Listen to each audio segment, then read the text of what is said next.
Antes de nada, aclaración. Aclaración. ¿Vale?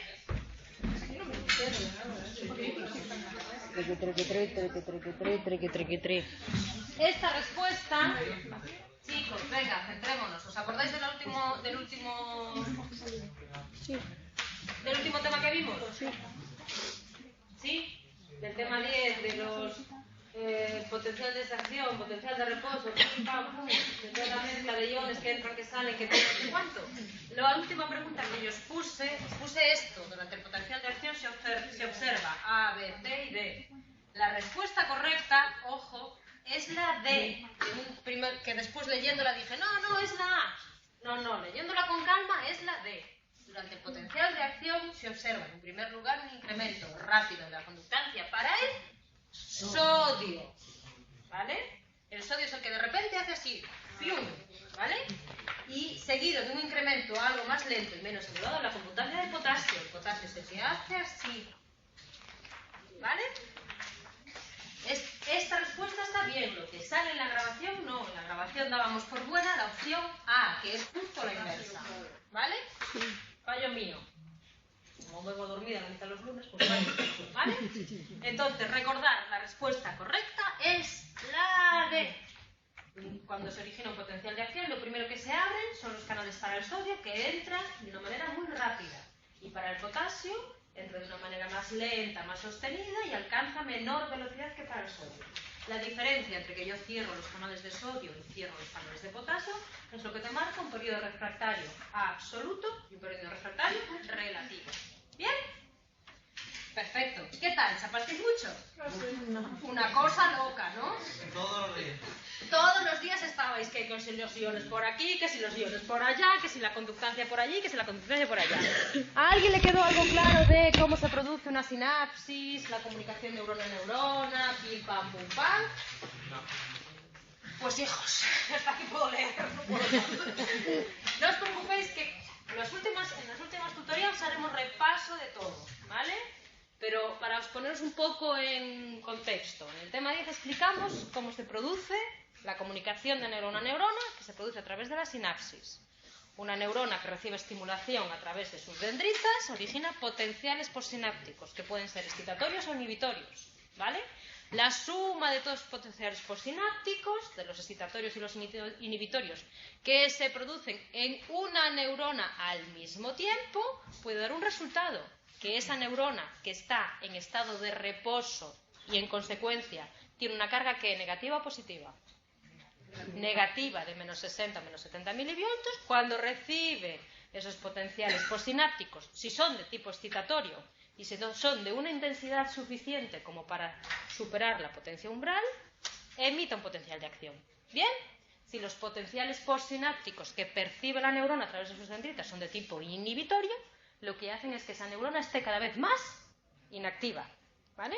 Si yo recibo potenciales postsinápticos excitatorios con la suficiente intensidad como para generar un potencial de acción, que se genera ¿en dónde? Menos 55. No, ¿dónde?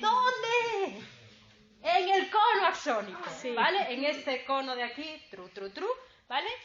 En el cono axónico, que es el que tiene el umbral de respuesta más bajo, se genera un potencial de acción que se transmite a través de todo el axón y llega a los botones presinápticos. Y cuando llega ahí, lo que hace es abrir canales y liberar el neurotransmisor. ¿Bien? Es esa sustancia química, es ese neurotransmisor, el que viaja desde la neurona presináptica a la neurona postsináptica y hace lo mismo. Genera un potencial postsináptico en la neurona postsináptica, tin, tan, tum, tum, y se repite. Y esa cadena de potenciales postsinápticos, potencial de acción, neurotransmisor, potenciales postsinápticos, potencial de acción, neurotransmisor, pim, pim, pim, es lo que utilizan las neuronas para comunicarse unas con otras, para transmitir información. ¿Vale? ¡Hala, menudo speech! Venga, todos para casa. Vale, perfecto. ¿Qué es lo que vamos a ver ahora en el tema 11, en el tema 12, en el tema 13 y en el tema 14? ¿Cómo utiliza mi cuerpo esa comunicación de neuronas para transmitir información? Vale. En el tema 11 veremos cómo utilizamos los potenciales de acción para que la información entre desde el ambiente que me rodea hasta mi encéfalo. ¿Vale? ¿Cómo voy a tener mis sistemas de tipo sensorial? Entonces, ¿qué es lo que voy a ver en el tema 11? Como un estímulo, que puede ser una señal luminosa, una señal táctil, una sustancia química que yo meto en la boca o lo que sea, ¿vale? Tiene que transformarse a un impulso nervioso para que llegue a mi encéfalo. ¿Bien? ¿Qué es lo que voy a ver yo en el tema 12, 13 y 14? Cómo a partir de ese estímulo que ha llegado a mi encéfalo, mi cuerpo genera una respuesta. ¿Vale? ¿Qué puede ser?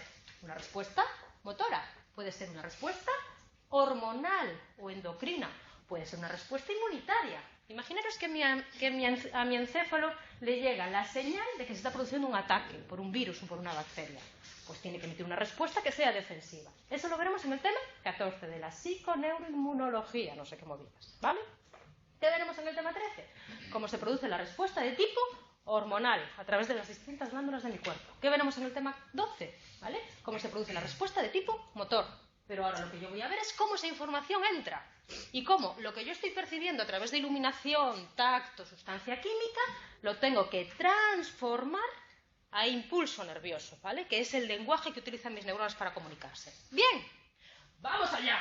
No os doy respuesta ni tiempo ni para contestar. ¿Por dónde recibo yo información? Por mis sentidos, ¿vale?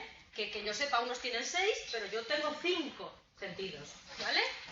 Vista, oído, tacto, olfato y gusto, ¿vale?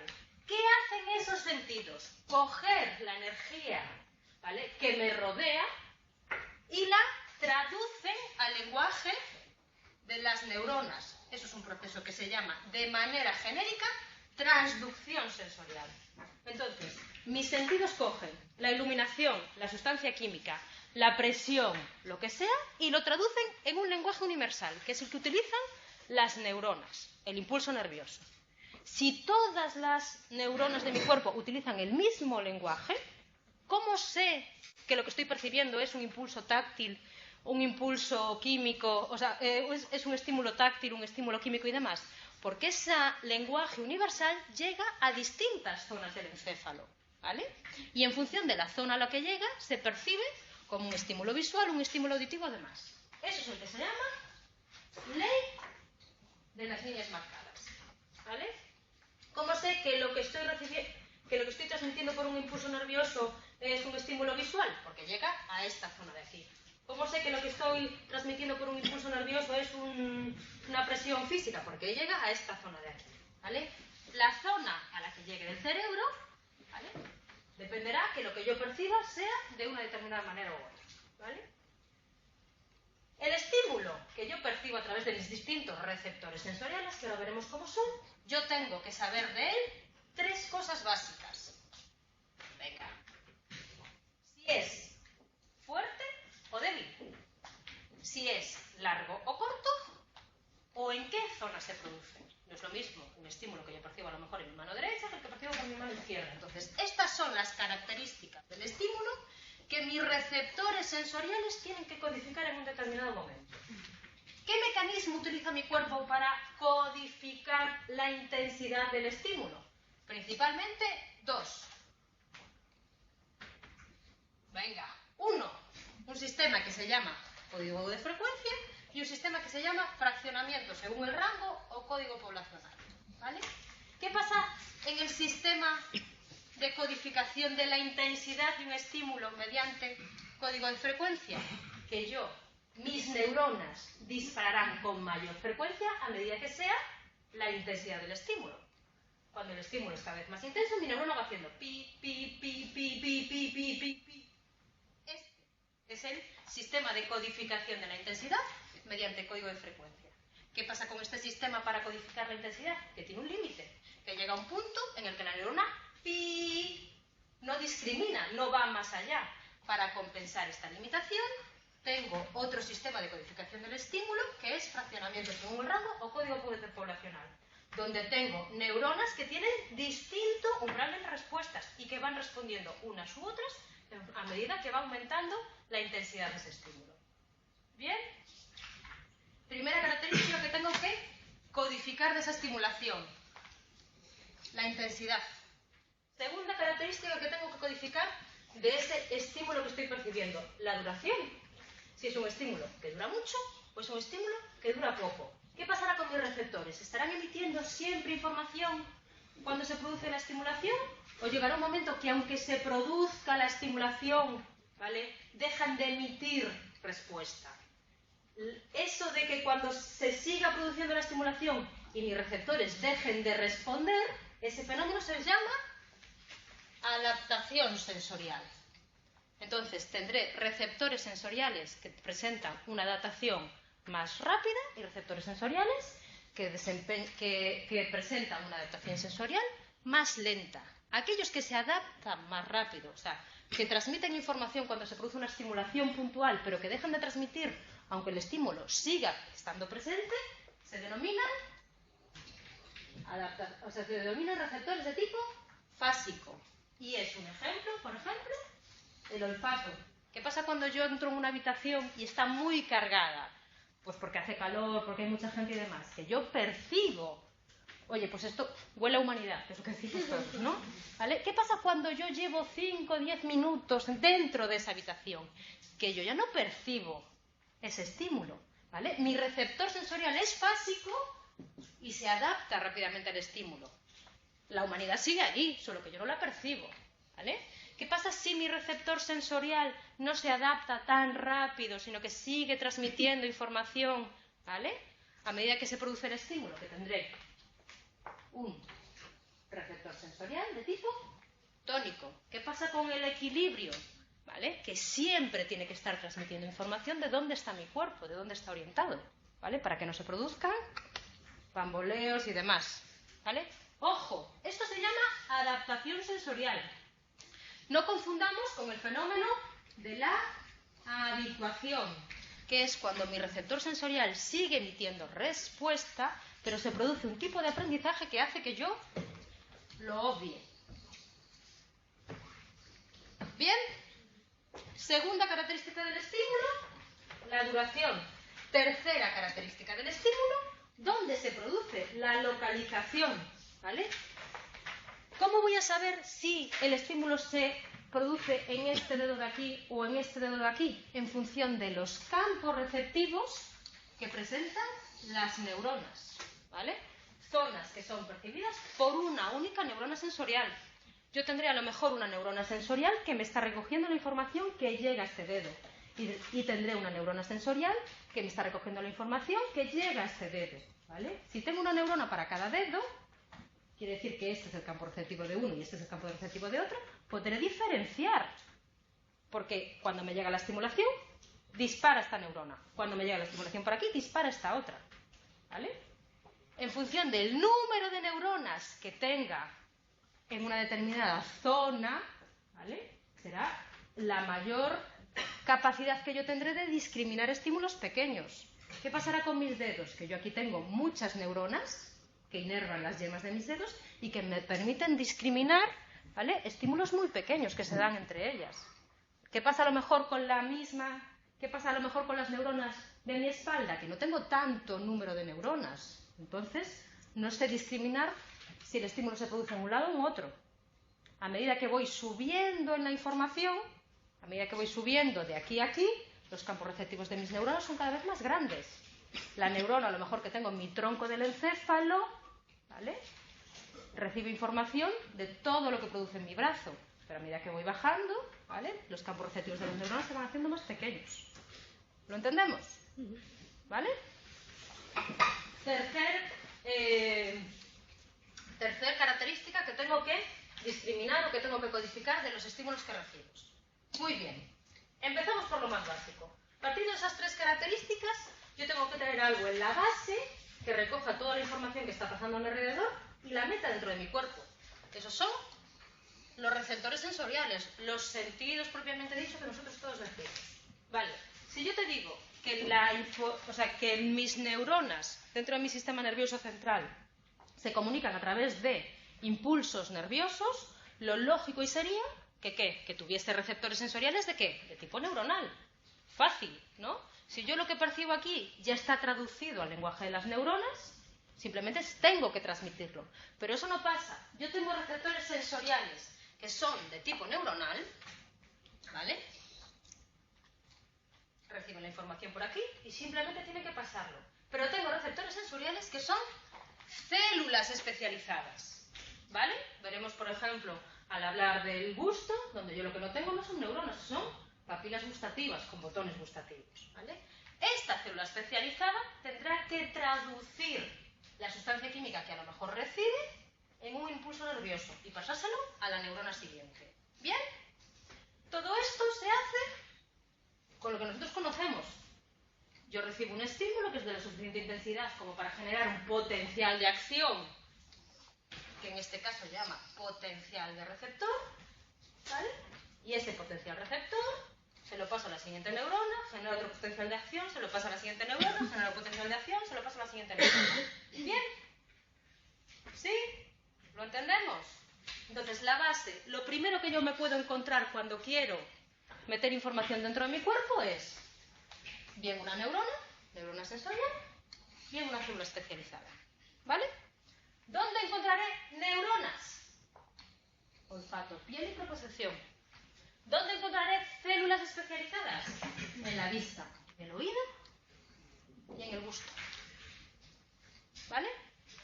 ¿Qué célula especializada tengo yo en la vista? Los fotorreceptores. ¿Qué célula especializada tengo yo en el oído? Los cilios, ahora veremos cómo son. ¿Qué célula especializada tengo yo en el gusto? Las papilas gustativas. ¿Bien? Estas de aquí tienen que coger la energía que les llega y traducirla a un impulso nervioso. Estas de aquí directamente ya emiten un impulso nervioso. ¿Vale? Ojo, no confundir el tipo de receptor, si es de tipo neuronal o de tipo de célula especializada, ¿vale?, con lo que hace que ese receptor emita una respuesta. Porque a mí lo que me puede llegar como estímulo es una sustancia química. Y entonces puedo ser un quimioreceptor. O a mí lo que me puede llegar como estímulo es una deformación mecánica. Entonces soy un mecanoreceptor. Y a mí lo que me puede llegar como estímulo a lo mejor es la iluminación. Entonces soy un fotorreceptor. ¿Bien? Estos son el tipo de receptor que soy, si es neurona o célula especializada, y esto es al estímulo al que respondo. Sustancia química, deformación mecánica o iluminación. ¿Bien? ¿Empezamos a ver el primero? Sí. Vale, pues empezamos con nuestro querido gusto, nuestras queridas papilas gustativas, ¿vale? Para lo que es el sentido del gusto, yo tengo una célula especializada, que son los botones gustativos. Esos botones gustativos se distribuyen a lo largo de mi lengua, formando papilas gustativas que son capaces de distinguir estas modalidades gustativas. ¿Bien? Dulce, salado, ácido, amargo y una nueva modalidad que es el sabor oriental, que le llaman umami. ¿Vale? Esto no es una neurona. Esto es una célula especializada que coge la sustancia química que me llega a mi organismo a través de mi boca y la transforma en un impulso nervioso. ¿Sí? ¿Cómo se produce esa transducción gustativa? De la siguiente manera, las sustancias actúan sobre los receptores y abren canales iónicos o activan receptores proteínicos que activan el sistema de segundo mensajero, consiguiendo una despolarización que hace que se libere un neurotransmisor entre este receptor de aquí y la neurona sensorial que está a continuación. ¿Bien? Entonces se produce una despolarización que libera un neurotransmisor que le transmito a esta neurona sensorial que tengo a continuación. ¿Bien? Mismo sistema, ¿dónde está? Que vimos, por el que funcionaba la comunicación neuronal. Esta despolarización que se produce en esta neurona sensorial se transmitirá a la siguiente, hasta que llegue a una zona específica de mi encéfalo. ¿Vale? Este sentido, que es el gusto, que tiene como receptor sensorial una célula especializada, está respondiendo a una sustancia de tipo químico. ¿Bien? Pero no es el único receptor que responde a una sustancia de tipo químico. Porque a las sustancias químicas también responde mi olfato. ¿Vale? ¿Sí? Mi olfato, ojo, que no es una célula especializada, sino que es una neurona que presenta un axón que entra en el bulbo olfatorio de aquí, triqui, triqui, tri, pero que presenta unos cilios aquí abajo, que son las que se encargan de coger las sustancias químicas que acceden a través de mi nariz y que hacen que yo diferencie entre estos olores, etéreo, frutal, papá, putreo y ácido. ¿Vale? Estos cilios recogen las sustancias químicas que llegan a través de mi nariz. ¿Vale? ¿Y qué es lo que pasa cuando llega una sustancia química a estos cilios? Que los receptores olfatorios generan potenciales graduados, potencial graduado aquí, potencial graduado aquí, potencial graduado aquí, que se integran en el cono axónico, este de aquí, ¿lo veis? ¿Vale? Para producir un potencial de acción. La frecuencia de los potenciales de acción depende de la concentración de la sustancia, produciéndose una adaptación sensorial rápida. Si aquí se produce un potencial de acción en función de la sustancia química que yo percibo a través de mis cilios, ¿vale? Este potencial de acción se transmite a esta neurona de aquí y de ahí continúa el viaje hasta que llega a mi sistema nervioso central y a mi encéfalo. ¿Bien? Ojo, este es un receptor de tipo neuronal, pero que responde, ¿dónde está?, a sustancias químicas. ¿Vale? Al igual que pasaba con el gusto. La diferencia es que con el gusto no tengo una neurona, sino que tengo una célula especializada. ¿Vale? ¿Qué más receptores responden a sustancias químicas? Los que son los receptores del dolor, ¿vale? Los que se llaman receptores nociceptivos, ¿vale? Los radicales libres de las neuronas captan las sustancias químicas que se producen cuando hay una inflamación, cuando hay un golpe, ¿vale? Y bajan el umbral de respuesta, generan una inflamación y demás y tal, ¿vale? Al igual que pasaba con el olfato, al igual que pasaba con el gusto, abren canales iónicos, generan potenciales de acción en las neuronas sensoriales. Y las neuronas sensoriales suben hasta que llega a mi sistema nervioso central. Bien, hemos visto cómo responden sustancias químicas, ¿vale? Receptores que pueden ser células especializadas o que pueden ser neuronas, ¿vale? Siguiente receptor. Este, ojo, ya no responde a una sustancia química. Este ya responde a una fuerza, a una deformación mecánica. Son los receptores de tipo cutáneo. Ojo, estos receptores siguen siendo neuronas, ¿vale? La diferencia es que, por ejemplo, los más famosos, que son los corpúsculos de Pacini, yo tengo la neurona aquí y la tengo envuelta en muchísimas capas concéntricas, ¿vale?, de tejido conjuntivo. Cuando yo deformo estas capas concéntricas, cuando produzco una deformación de tipo mecánico, cuando produzco a lo mejor una presión en la yema de mi dedo, ¿qué es lo que pasa?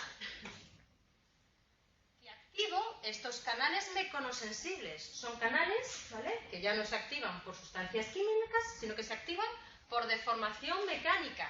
Y si la membrana es deformada, abren los canales selectivos al sodio y potasio, produciendo una despolarización del terminal axónico. Bien, este receptor sensorial es de tipo neuronal, pero no responde ante una estimulación de tipo químico, responde ante una estimulación de tipo mecánico.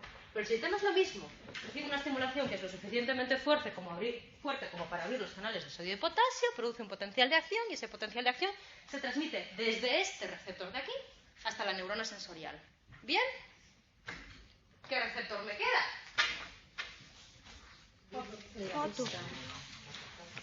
Vista y oído. Ojo, el oído también responde ante las deformaciones de tipo mecánico, pero el oído no es una neurona, es una célula especializada, ¿vale? ¿Qué pasa con la estimulación que percibo a través del oído? ¿Vale? Que la percibo a través de vibraciones. Las vibraciones entran por aquí, a través de mi oreja, y chocan con el tímpano, ¿vale?, que es esta como especie de sábana y demás. A partir del tímpano, ¿vale?, yo lo que tengo es líquido. Se llama perilinfa, ¿vale? Este líquido que rodea la cóclea, no sé cuánto, que hace no sé cuántos de círculos y demás, ¿vale?, al final choca con una célula especializada que se llama estereocilios, que hace que esa célula se mueva. Ese movimiento, esa deformación mecánica, es la que hace que se abran los canales iónicos que hacen que pase el potasio hacia el interior y producen la despolarización. Entonces, este receptor sensorial también responde ante los estímulos mecánicos, porque este receptor sensorial emite una respuesta cuando sus cilios se mueven, se deforman, ¿vale?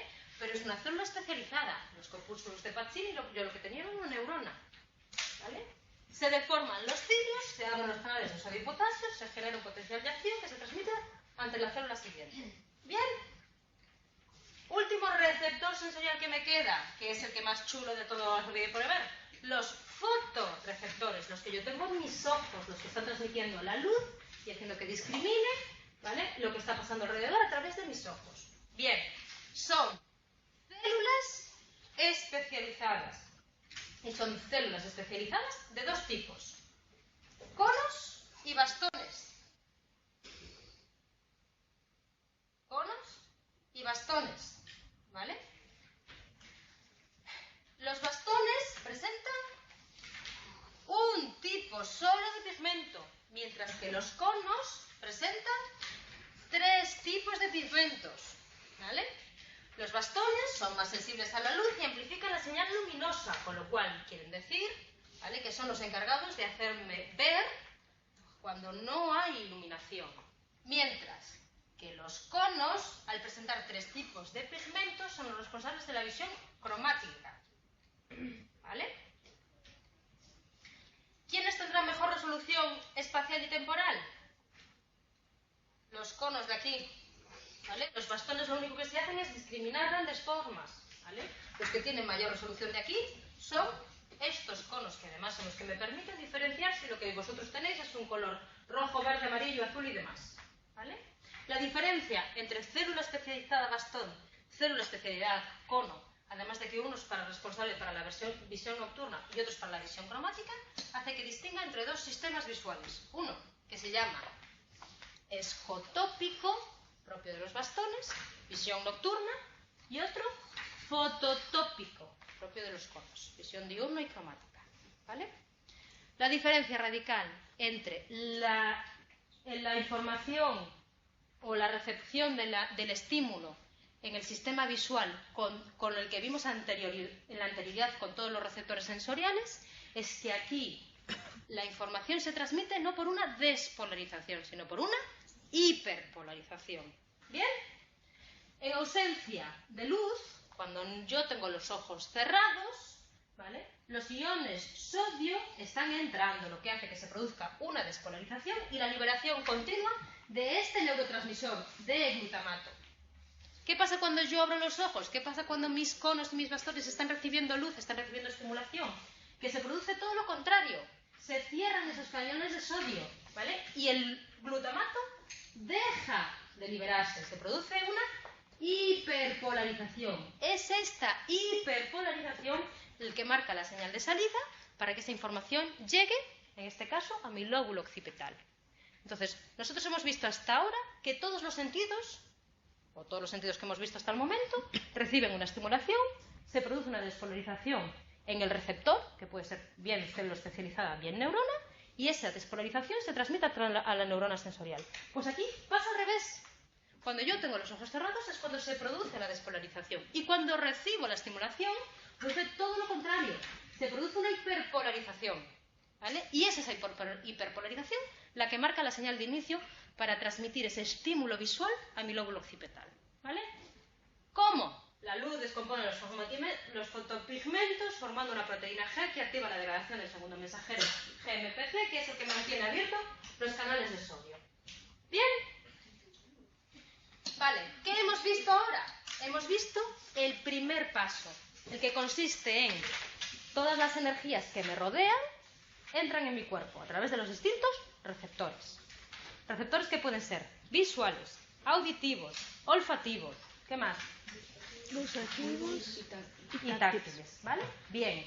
¿Qué es lo que tengo que tener yo al inicio?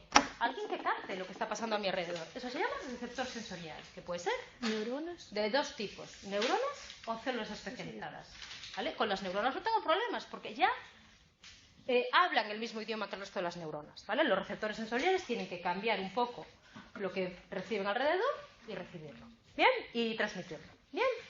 Vale, ojo, el estímulo que yo recibo y que transmito al interior de mi cuerpo puede ser un estímulo químico, un estímulo mecánico o un estímulo luminoso, ¿vale? Por eso se habla de quimioreceptores, mecanorreceptores y fotorreceptores. Todos ellos básicamente funcionan de la misma manera. Reciben un estímulo, lo transforman en un potencial de receptor, se despolarizan, lo transmiten a la neurona sensorial. ¿Bien? Todos hacen lo mismo, excepto uno, que es el sistema visual. ¿Vale? El sistema visual presenta como receptores unas células especializadas que se llaman conos y bastones. Conos encargados de la visión cromática, bastones encargados de la visión nocturna. ¿Vale? Entonces, es el único sistema que funciona al revés que todos los demás. Cuando no está percibiendo estimulación, cuando no recibe luz a través de los ojos, pim, pim, pim, pim, despolarización, despolarización, despolarización. Y cuando yo abro los ojos y recibo iluminación, sucede todo lo contrario. Me hiperpolarizo y transmito una señal, ¿vale? Bien, ¿cuál es el paso siguiente? Lo que yo recibo a través de mi receptor sensorial, a través de mi receptor visual, a través de mi receptor olfativo, transmitirlo a mi encéfalo. Entonces tiene que haber ahora un encadenamiento de sinapsis, ¿vale? Hasta que llegue a una determinada zona en concreta de mi encéfalo, porque en función de la zona del encéfalo al que llegue, yo percibiré un estímulo visual o un estímulo auditivo, gracias a la ley de las líneas marcadas. ¿Bien? Vale, pues ¿qué me voy a encontrar yo ahora? Un receptor que hace sinapsis con una neurona de tipo bipolar, que hace sinapsis con una neurona de tipo ganglionar. ¿Por qué? Porque yo tengo los receptores en mi sistema nervioso periférico, y de mi sistema nervioso periférico tiene que pasar al sistema nervioso central, y de mi sistema nervioso central tiene que acceder hasta el encéfalo. ¿Bien? Eso es un procesamiento que se llama en serie.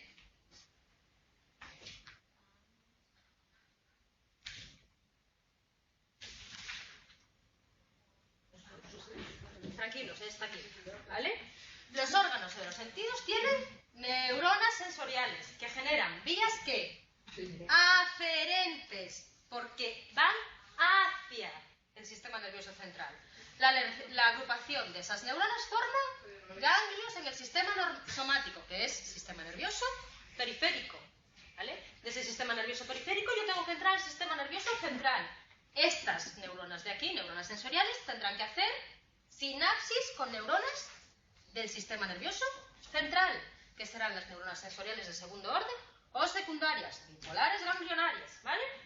Y de aquí, del sistema nervioso central, tengo que llegar a mi tálamo, que es el gran centro que distribuye los estímulos sensoriales a las distintas zonas del encéfalo y demás, ¿vale?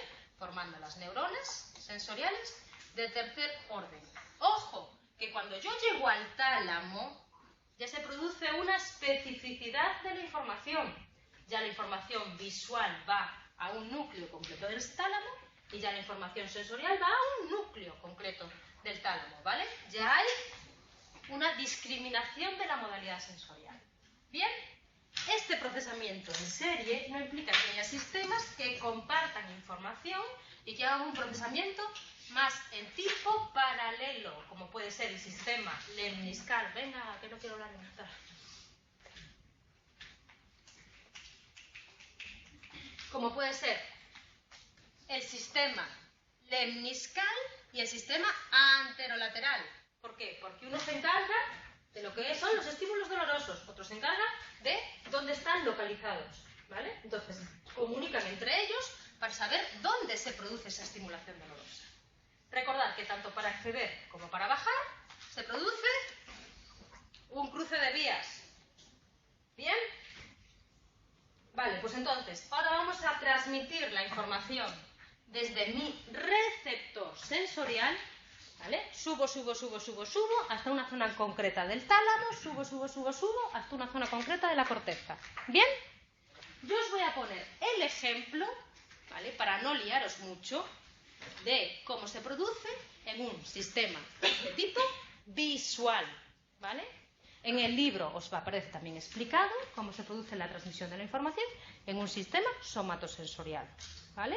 No es que me lo haya olvidado porque sí, sino que lo hago a propósito porque si no tengo que ir picando de uno y otro. Entonces os explico el sistema visual, que es el más complejo, ¿vale? y vosotros os leéis en el libro el sistema somatosensorial, ¿vale? Si yo tengo que transmitir lo que recibo por ejemplo, a través de mis ojos, al tálamo y de ahí a mi corteza, ¿vale? La información, ¿os acordáis de lo que yo os decía? Que a medida que va subiendo, se va convirtiendo en más compleja, ¿vale? Entonces, a medida que yo voy subiendo, a medida que yo voy pasando la información, ¿vale? Las células tienen que ser cada vez más específicas, responder ante estímulos cada vez más complejos. Entonces, yo voy a ver cómo va a haber un determinado tipo de células sensoriales de primer orden que solo me están discriminando si el estímulo se produce en un determinado campo receptivo, y a partir de ahí la cosa se va complicando. Primero discriminarán en qué zona del campo receptivo se produce, después si se mueve o no, después si tiene color o no, después si se mueve en una determinada orientación, para terminar en una zona de mi corteza que se va a encargar de codificar todas las características del estímulo visual. Si se produce a través de mi ojo derecho, de mi ojo izquierdo, si se mueve en una determinada dirección, si se mueve en otra, ¿vale? Si es una barra, si es un punto, si tiene un determinado color o no. Entonces, a medida que yo vaya subiendo, voy a ver cómo el campo receptivo de esas neuronas se va volviendo cada vez más complejo. Las neuronas sensoriales de primer orden solo me discriminarán si la estimulación se produce en el centro o en la periferia. Las de segundo orden me dirán, se produce en el centro, en la periferia, tiene este determinado color y se mueve. Las de tercer orden, ¿vale? Así, hasta que yo llegue a la corteza y mi corteza me sepa decir dónde se produce el estímulo, por dónde recibo la estimulación, qué número lleva, Bien, recordar que todo esto se produce porque el estímulo llega a los conos y los bastones y se produce una ¿qué? Hiperpolarización, ¿vale? Bien, primero, a modo general, vamos, ¿qué me voy a encontrar? La luz hace que los fotorreceptores se hiperpolaricen y liberen menor cantidad de glutamato. La menor cantidad de glutamato produce cambios en el potencial de la membrana de las células bipolares o células sensoriales de primer orden, ¿vale? El cambio en el potencial de membrana de las células bipolares hace que cambie el potencial de las células ganglionares, con las que estas hacen sinapsis. Y a partir de ahí, plim, plan, plan, hasta llegar al tálamo y hasta llegar a la corteza. ¿Bien? Esas células bipolares que están detrás de mis receptores sensoriales, ¿qué es lo que van a discriminar? Vamos. Van a discriminar, ¿vale? Si el estímulo se produce dentro del campo, o sea, en el centro del campo receptivo, como estoy, o en la periferia. Por eso se dice que son células bipolares con una organización antagónica, centro-off. Yo tengo dos tipos de células bipolares, o células sensoriales de primer orden. Aquellas que responden si la estimulación se produce en el centro, o aquellas que responden si la estimulación se produce en la periferia. Centro-off. ¿Bien? Entonces, en función de dónde se produzca esta estimulación, dispararán una u otra. ¿Qué será lo siguiente? Estas células bipolares harán sinapsis con las células ¿qué? Ganglionares. Y esas células ganglionares representan un campo receptivo más complejo, ¿vale? Ya me van a discriminar si la estimulación se produce en el centro o en la periferia. Centro. Si esa estimulación se mueve, tendré células sensibles a la dirección o al movimiento. Y si ese estímulo que yo recibo en el centro, en la periferia, y se mueve o no se mueve, ¿vale? Tiene color, porque tengo células que son oponentes al color. ¿Bien? Células ganglionares. A partir de estas células ganglionares, ¿a dónde me tiene que llegar la estimulación sensorial de tipo visual? A mi querido tálamo. Venga, ¿vale? A mi querido tálamo. ¿Qué pasa con mi querido tálamo? Mi querido tálamo ya hace una primera criba de la información sensorial que recibe. Ya hay núcleos del tálamo que se encargan de la información somatosensorial, núcleos del tálamo que se encargan de la información visual, ¿vale? Ya va a áreas concretas, ¿vale? Y a núcleos concretos del tálamo. En concreto, para el sistema visual, el núcleo especializado es el núcleo geniculado lateral. ¿Vale? ¿Qué pasa si yo en mi tálamo recibo información auditiva? Que esa información llega al núcleo geniculado medial. Entonces, aquí ya tengo una primera criba de la información. La información visual llega a este núcleo concreto. Pero ojo, no toda la información llega a las mismas capas de ese núcleo geniculado lateral. En ese núcleo geniculado lateral, ¿vale?, tengo 6 capas. Las 2 primeras se llaman capas magnocelulares y son estas de aquí, ¿vale? Y las restantes son las capas parvocelulares, que son estas de aquí, ¿vale? ¿Qué información llegará a las capas magnocelulares? Campos receptivos grandes que responden a objetos de gran tamaño. A las capas magnocelulares llegan las características generales del estímulo, ¿vale?, que yo percibo a través de mis ojos. La información precisa, los detalles, ¿vale?, llegan a estas neuronas parvocelulares, ¿vale?, que se producen en las capas 3 y 6. Entonces ya no solo es que haya distintos núcleos en el tálamo, sino que dentro de la información visual en el núcleo magnocelular, ¿vale?, núcleo geniculado lateral, ¿vale?, en función de la información que yo reciba, va a una determinada capa u otra. ¿Sí? ¿Vale? ¿Cuál será el siguiente paso después del tálamo? Llegar a la corteza. Si yo quiero hacer un procesamiento consciente, superior y demás de la información que yo recibo a través de mis ojos, pasar del núcleo geniculado lateral a la corteza. ¿A qué zona de la corteza? A una zona específica. Recordad que eso me lo marca la ley de las líneas marcadas, ¿vale? Hay áreas sensoriales primarias que diferencian en función de la información que reciben. ¿Y qué le pasan esa información a las áreas corticales secundarias y posteriormente a la corteza de asociación? ¿Os acordáis de lo que vimos? Sensorial primario, sensorial secundario, asociación. ¿Qué pasará cuando yo quiera emitir una respuesta de tipo motor? Que el camino es a la inversa. De la corteza de asociación pasaré a una corteza motora secundaria y una corteza motora primaria. Pero eso ya lo veremos en el tema visibilidad, ¿vale? Entonces, después del tálamo, la información llega a la corteza, a una área específica de la corteza, que es el área sensorial primaria, ¿vale? En el caso de lo que son los estímulos de tipo visual, ¿dónde está mi corteza visual primaria? Aquí, en el lóbulo occipital, ¿vale? Estas neuronas que tengo aquí y que reciben la información, ¿vale?, a través del tálamo, ¿de qué? Del núcleo geniculado lateral del tálamo, también son capaces de diferenciarme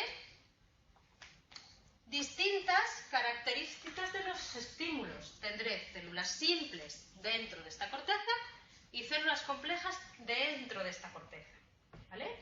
Las células simples, al igual que las neuronas bipolares, me discriminan un estímulo, pero ya no un punto, sino una barra alargada, ¿vale? Las células complejas, al igual que las neuronas ganglionares, me discriminan el movimiento de esa barra alargada. En concreto, si el movimiento se produce en una determinada orientación. ¿Sí? Vale. Toda esa información, recordad que... ¿Cómo lo lleváis? Venga, a ver, no os estreséis, no os estreséis. Venga, os lo voy a sintetizar, olvidaros de las células complejas y demás, ¿vale? Ay, por Dios, es que estaba yo muy lanzada. ¿Os acordáis lo que yo os expliqué hasta el momento? Que os dije que a medida que la información vaya subiendo se va a volver cada vez más compleja, ¿no? Entonces yo tengo mis receptores sensoriales visuales, que son los conos y los bastones, que cuando reciben esa información pasan esa información del receptor a una neurona o a una célula que vamos a llamar bipolar, ¿vale? Esa información que tiene la célula bipolar pasa a la célula o la neurona ganglionar y de ahí pasa al tálamo. Primer tramo de la información, ¿vale? Quedaros con eso. Bueno, pues en ese primer tálamo de la información yo tengo que ser capaz de decidir si el estímulo que yo percibo se produce en el centro o en el fuera de un campo receptivo, si se mueve y si tiene color, ¿vale? ¿Quién me está diciendo si el estímulo se produce en un campo receptivo, centro o fuera? La célula bipolar, ¿vale? Que tiene un campo receptivo que se llama on-off. Hay células bipolares que responden cuando el estímulo se produce en el centro y células bipolares que responden cuando el estímulo se produce en la periferia, ¿vale? Las células más sencillas de todo, células bipolares. Siguiente sinapsis, células ganglionares. Ahí la cosa se complica un poco más, porque ahí ya tengo células que son oponentes, centro-on, centro-off en función de si se mueven y en función de si tienen color y en función de la dirección en la que se mueven. ¿Bien? Vale, paso al tálamo. Perfecto, a una zona específica del tálamo que es el núcleo geniculado lateral. Si el estímulo es grande, si yo lo que tengo que sintetizar es simplemente una cosa ahí grande que está en el fondo, voy a una capa concreta de ese núcleo geniculado lateral. Si yo tengo que fijarme en los detalles y demás, soy una información que pasa a otra capa en concreto, ¿vale? Del núcleo geniculado lateral. Bien, paso al tálamo, llego a la corteza y en la corteza tengo que volver a sintetizar todo lo de antes, ¿vale? Entonces tiene que haber células de mi corteza que me discriminen si el estímulo está en un determinado campo receptivo, si se mueve, si tiene color, si se transmite a través del ojo derecho, si se transmite a través del ojo izquierdo, si tiene una determinada orientación, ¿vale? La información más básica, al igual que pasaba con mis células bipolares y células ganglionares, yo la tengo en las células simples y en las células complejas de mi corteza cerebral. Las células simples de mi corteza cerebral solo responden ante barras alargadas. Punto. De una determinada orientación. Las células complejas responden si esa barra alargada se mueve en una determinada orientación. Bien. Y va a haber grandes áreas de mi corteza que sean capaces de sintetizarme todas las características, ¿vale?, de esos estímulos. Esas grandes áreas de la corteza se llaman módulos corticales. Estos módulos corticales, esta zona de mi corteza, esta zona de aquí de mi lóbulo occipital, es capaz de saber si la estimulación la recibo a través del ojo derecho o a través del ojo izquierdo. ¿Por qué? Porque aquí tengo columnas de dominancia ocular. Estas neuronas solo dispararán, ¿vale?, si yo recibo la estimulación ante el ojo izquierdo. Estas neuronas tal. Tengo columnas de orientación, tengo las neuronas ordenadas de tal manera que esta columna solo responde si la estimulación es de tipo horizontal, si es de tipo vertical, si es no sé qué, no sé cuánto, ¿vale? Y tengo lo que se llaman globos que me están discriminando el color que percibo de este estímulo. De tal manera que en un aspecto, o sea, en un área de la corteza que yo llamo módulo cortical, yo hago toda la síntesis de información que recibo a través de mis ojos. ¿Bien? Pues ya está. Eso es la información sensorial, ¿vale? La semana que viene, bueno, ya nos pongo los exámenes. La semana que viene vemos información motora, ¿vale?